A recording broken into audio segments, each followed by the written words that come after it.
जय श्री कृष्णा। राधे राधे। आज आप सब सुन रहे हैं अधिक मास महात्म्य के अध्याय 23 की पावन कथा।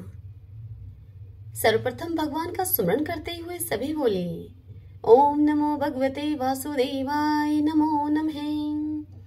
ओम श्री कृष्णाय नमो नमः। पिछले अध्याय की कथा में हमने सुना था कि पुरुषोत्तम मास के नियम क्या है, क्या खाना चाहिए और क्या नहीं खाना चाहिए। अब आज उससे आगे की कथा सुनते हैं। वाल्मीकि ऋषि की समस्त बात को सुनकर राजा दृढ़धनवान ने कहा कि हे मुनिश्रेष्ठ, पुरुषोत्तम मास में दीपदान का क्या फल है, सो आप कृपा करके मुझसे कहिए। तब वाल्मीकि ऋषि बड़े ही हर्ष से उनसे कहने लगे कि भाग्यनगर में चित्रबाहु नाम का एक राजा राज्य करता था। वह राजा सत्य प्रतिज्ञा वाला, बुद्धिमान, शूरवीर, क्षमाशील, सभी धर्मों को जानने वाला, शील रूप, दया से युक्त, पूजनीय भगवान का भगत था।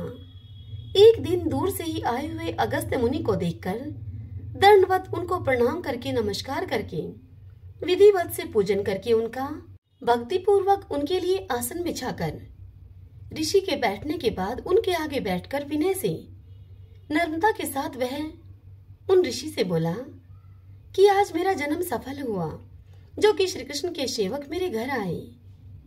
फिर सर झुकाकर राजा हाथ जोड़कर कहने लगा कि हे महाराज, मेरे यहाँ बहुत सी लक्ष्मी और अकंटक राज्य मुझे कैसे प्राप्त हुआ और यह पतिव्रता स्त्री मुझे कैसे मिली?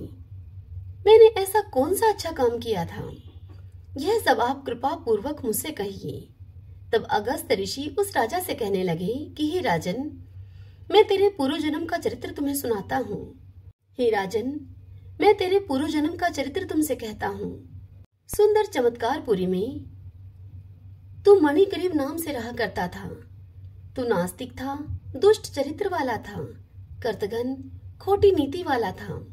परंतु तेरे यह सुंदर स्त्री मन, कर्म और वाणी से पति सेवा में परायण, पतिव्रता, महाभाग्यशाली धर्म में निष्ठा वाली थी।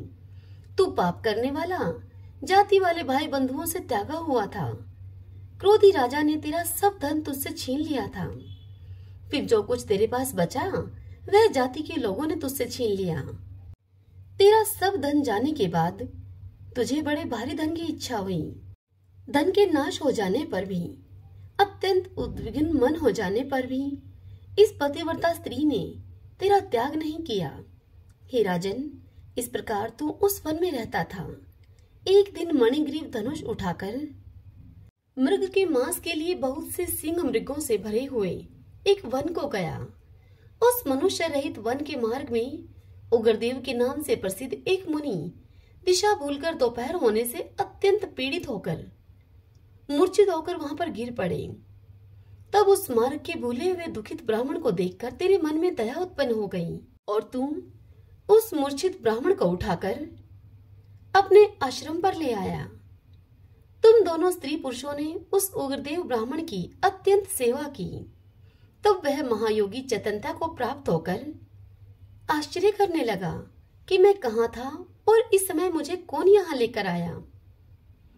तुमसे उग्रदेव बोला कि मैं तुमको नहीं जानता हूँ कि तुम कौन हो, सो मुझे सब बताओ, क्योंकि विद्वान ब्राह्मण को बिना किसी के जाने हुए उसके घर में नहीं रहना चाहिए। तब उस ब्राह्मण की यह बात सुनकर तुम मणिग्रीव कहने लगे कि हे द्विजशार्दुल, मैं भाई बंधुओं तथा जाति के लोगों से त्यागा हुआ मणिग्रीव नाम का शूद्र हूँ। मणिग्रीव शूद्र के इन वचनों को सुनकर उग्रदेव ब्राह्मण ने अत्यंत ही प्रसन्नता से फलाहार करके जल पिया। तब मणिग्रीव बोला, हे मुनिश्रेष्ठ, मनुष्य रहित बिना जल के दुष्ट सिंह, व्याघ्र आदि जंतुओं से परिपूर्ण इस महावन में आपको कहाँ जाना है? यह सुनकर उग्रदेव ब्राह्मण बोले कि मैं ब्राह्मण हूँ, प्रयाग जाने की इच्छा से इस अनजान वन में मैं आ गया हूँ और तुमने मुझे जीवन दान दिया है।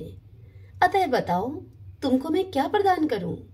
हे मणिग्रीव, किस दुख से तुम दोनों स्त्री पुरुषों ने इस वन का आश्रय लिया है, सो सब मुझसे कहो। मैं तुम्हारे सभी दुख को दूर करने की चेष्टा करूंगा।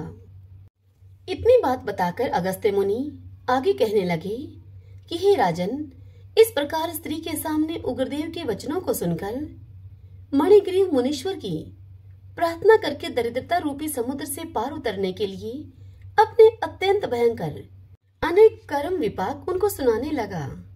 हरि ओम तत्सत। श्रीमन्नारायणे नारायणे हरि हरि, भजमन नारायणे नारायणे हरि हरि। सभी बोली विष्णु भगवान की जय। आइए भगतजनों, अब हम पुरुषोत्तम क्षेत्र के महात्म्य की कथा को सुनते हैं। सभी बोलिए पुरुषोत्तम भगवान की जय। जैमिनी जी इस कथा को सुनाते हुए ऋषियों से कहते हैं कि हे मुनीश्वरों, पौष के महीने में पूर्णिमा को जब पुष्य नक्षत्र हो तब भगवान का पुष्य स्नानोत्सव करें। चतुर्दशी की रात में 81 कलशों का अधिवासन यानी कि स्थापना करें।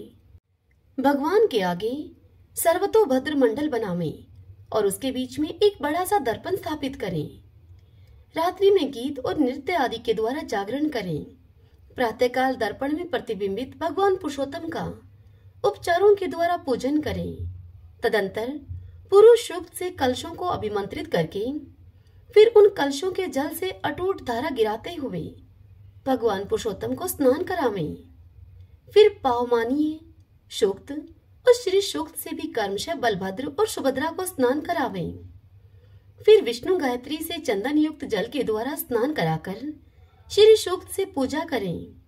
तत्पश्चात भगवान के श्रीअंगों में गंध और चंदन से लेप करें और उन्हें सुगंधित पुष्पों की मालाओं से विभूषित करें। फिर रत्नमय छत्र ऊपर उठाकर लक्ष्मी के सहित पुरुषोत्तम का पूजन करें। फिर उच्च स्वर से शंख ध्वनि, मंगल गीत और नृत्य आदि हों। भगवान को चंवर डुलाए जाएं, ब्राह्मण लोग जय जयकार करें और 3 बार अंजलि में दुर्वा एवं अक्षत लेकर भगवान की पूजा करके कपूर युक्त बातियों वाले गाय के घी में जलाए हुए दीपकों से जगन्नाथ जी की आरती करें। उसके बाद सुंदर पान का बीड़ा लगाकर धीरे धीरे भगवान के मुख के समीप निवेदन करें।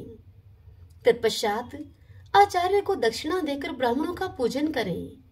जो प्रसन्नता पूर्वक पुष्य स्नान का पवित्र उत्सव देखते हैं वे भगवान विष्णु के धाम में जाते हैं। जब भगवान सूर्य उत्तर दिशा की ओर गमन करने की इच्छा से मकर राशि पर जाते हैं उस समय उत्तरायण प्रारंभ होता है। उनके संक्रमण काल का आधा 20 कला का समय परम पुण्यमय काल माना गया है। वह पितरों, देवताओं और ब्राह्मणों को अत्यंत प्रिय है। उस समय तीर्थराज समुद्र के जल में विधि पूर्वक स्नान करके मनुष्य भगवान नारायण का पूजन करे, कल्प वृक्ष को प्रणाम करके देव मंदिर में प्रवेश करे और 3 बार श्री पुरुषोत्तम की परिक्रमा करके मंत्रराज के द्वारा उनकी पूजा करे। इसी प्रकार से बलभद्र और सुभद्रा जी का भी उनके नाम मंत्रों के द्वारा पूजन करें। उत्तरायण के प्रारंभ काल में भगवान विष्णु का दर्शन करके मनुष्य देह बंधन से मुक्त हो जाता है। पूर्व काल में महर्षि कश्यप ने सृष्टि रचना करके इस महान उत्सव को भगवान की प्रसन्नता के लिए किया था।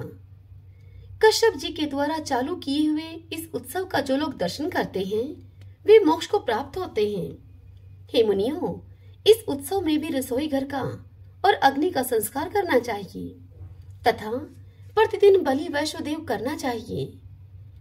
अगन्य दान पूर्वक अग्नि का संस्कार हो जाने पर प्रतिदिन दिव्य रूपा भगवती लक्ष्मी अदृश्य भाव से वहां पहुंचकर भगवान के भोजन के लिए स्वयं रसोई तैयार करती हैं।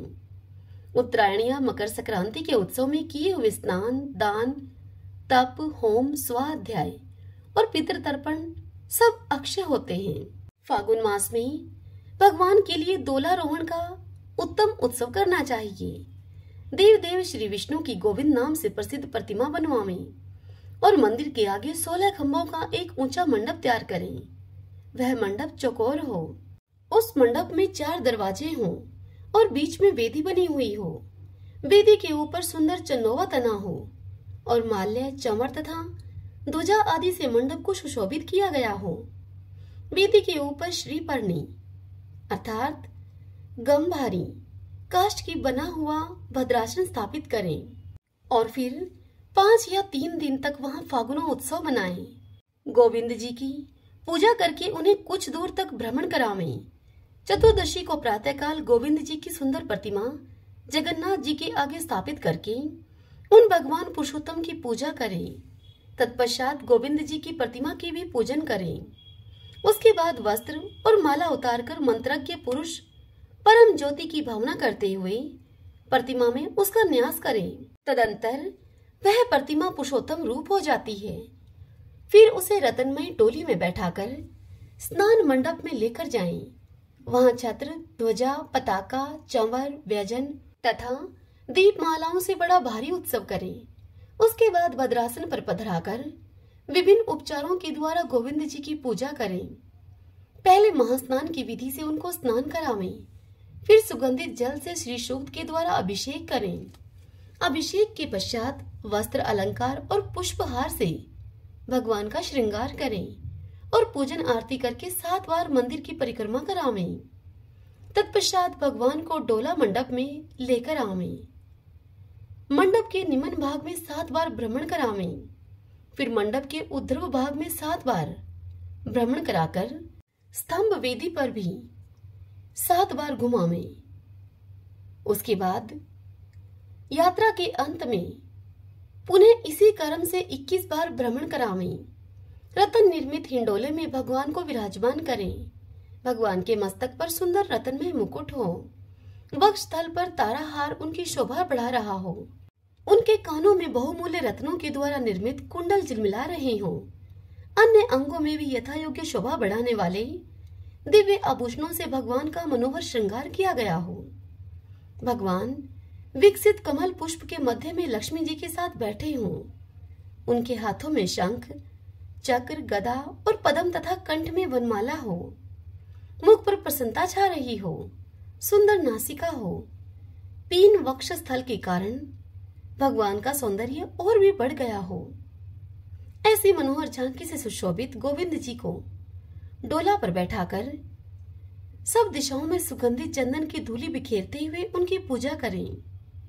उस समय गोविंद जी का ध्यान इस प्रकार से करें। भगवान कदम वृक्ष के नीचे गोपियों के मध्य में विराजमान हैं। गोपी और ग्वाल बाल लीला पूर्वक हिंडोले को डुला रहे हैं और भगवान उसमें बैठकर लीला रस में निमग्न हैं। हिंडोला झूले को कहते हैं। ऐसा ध्यान करके लाल, पीले और सफेद रंगों के कर्पूर युक्त सुगंधित चूर्ण, अबीर, गुलाल आदि सब और बिखेरें। फिर दिव्य वस्त्र, दिव्य माल्य, दिव्य गंध और उत्तम धूप निवेदन करके चंवर डुलाने, गीत गाने और स्तुति पाठ करने आदि के द्वारा भगवान की पूजा करके धीरे धीरे 7 बार डोलों में विराजमान भगवान को झुलावें।